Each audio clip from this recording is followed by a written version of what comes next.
And by the way, put aside race, this obsession with race that wokeism has reinserted.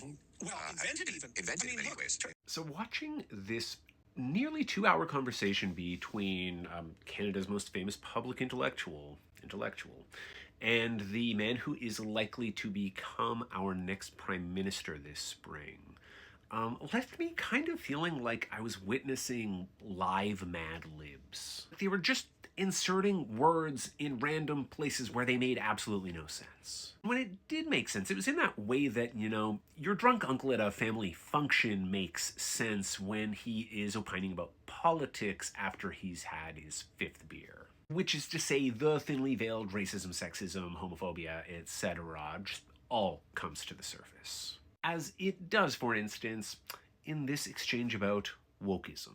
When I moved to Toronto, it was as race blind as any country, as any city could be.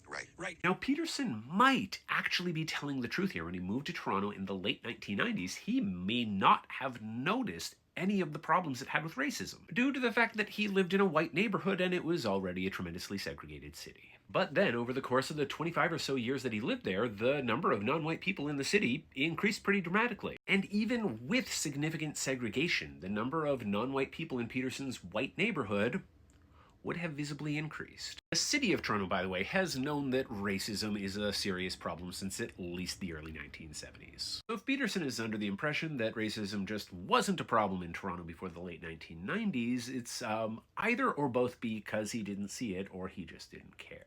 That was something we 100% did not need in Canada, right? We basically, what would you say, imported and invented racism in Canada.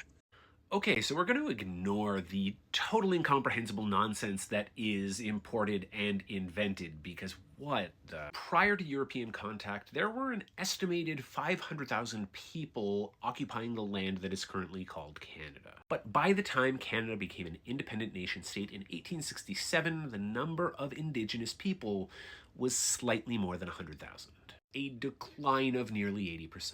And this is as good a place as any to remind everybody that Pierre Poilievre, the leader of the Conservative Party, was a minister in the cabinet of the last Conservative Prime Minister who denied Canada's history of colonialism, despite Canada being founded on colonialism. Why would a white settler colonial state ever have to import racism, unless, I guess, you're saying that we brought it with us from Europe?